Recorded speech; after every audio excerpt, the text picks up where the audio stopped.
Bienvenue sur Decideo, le podcast des passionnés de data, présenté par Philippe Neubourg.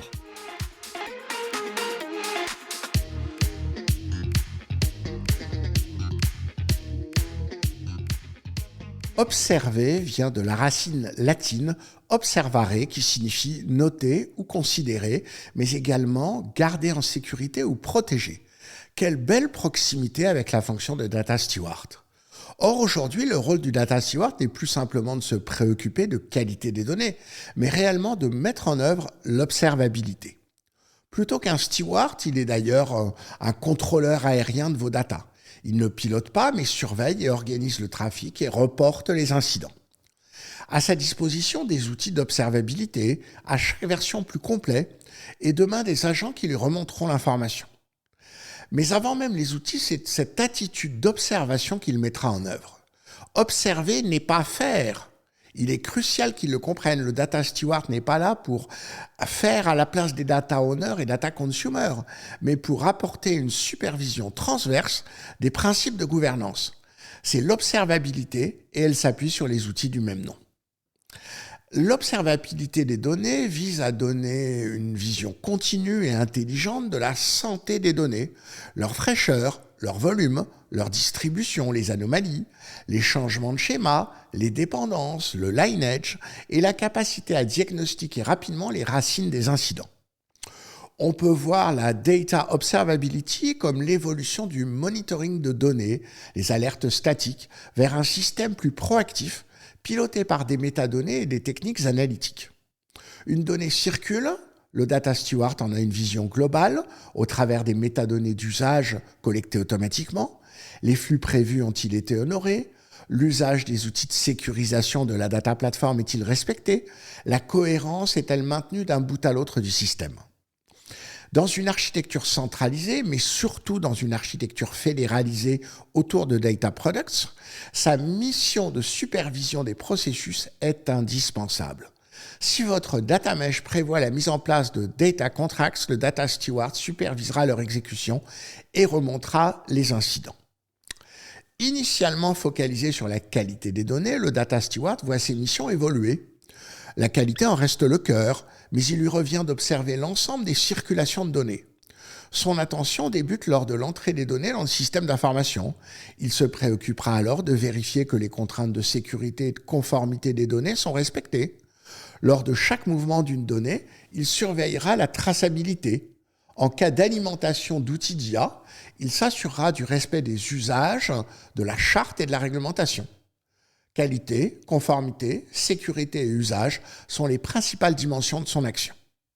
Travaillant au plus proche des métiers, le data steward et ses outils d'observabilité permettront de remonter la température de la plateforme de données au comité de gouvernance. En cas de dérive d'un des indicateurs, il est susceptible de faire remonter l'incident pour arbitrage. Alors des outils, il y en a beaucoup. Monte Carlo, Axel Data, Big Eyes, Validio, Metaplane, Sifflet, Soda, etc. figurent parmi les principaux acteurs spécialisés de l'observabilité de données. Alors les grandes plateformes telles que Collibra, Datadog, New Relic, Splunk, Elastic proposent également des fonctions ad hoc. Peu de solutions open source semblent disponibles à l'exception de OpenTelemetry, mais qui nécessitent de gros efforts de développement. L'IA est bien sûr au service de l'observabilité, au travers des agents que les outils envoient pour capter les informations tout au long de la chaîne de la donnée. Mais l'observabilité est également au service de l'IA, car tout comme les données, les modèles et les usages de l'IA doivent respecter des règles de gouvernance et donc être observés. Les meilleurs outils d'observabilité incluront donc des fonctions de suivi des modèles, de détection des biais, des discriminations, des hallucinations, des usages non éthiques ou non conformes à la politique ESG de l'entreprise. L'IA sera également mise à contribution pour détecter les usages non officiels, le shadow AI, le shadow BI, etc.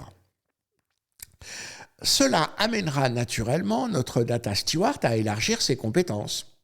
Il est passé du monitoring de la qualité à l'observabilité globale. Il passera également de la donnée à l'IA.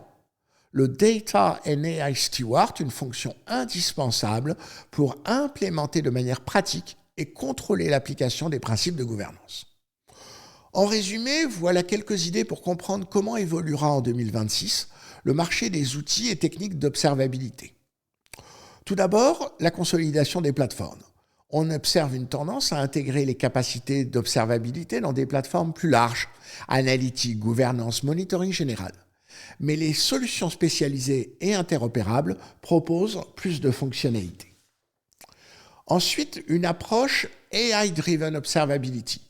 Les outils intègrent des algorithmes pour automatiser la détection d'anomalies, prévoir les incidents ou suggérer des correctifs dans les modèles d'IA.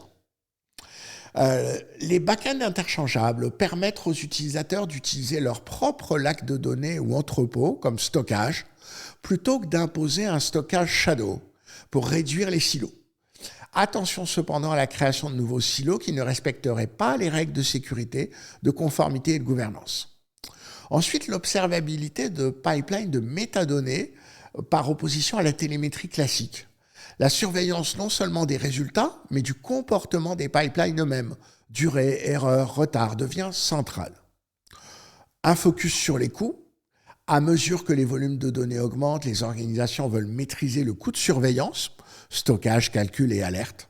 Et enfin, l'extension vers l'observabilité des modèles. Comme les pipelines de données alimentent de plus en plus des modèles machine learning, intelligence artificielle générative, etc., l'observabilité s'étend vers le suivi des performances des modèles, la dérive, etc. On se retrouve très bientôt sur Décidéo pour un nouveau podcast des passionnés de data.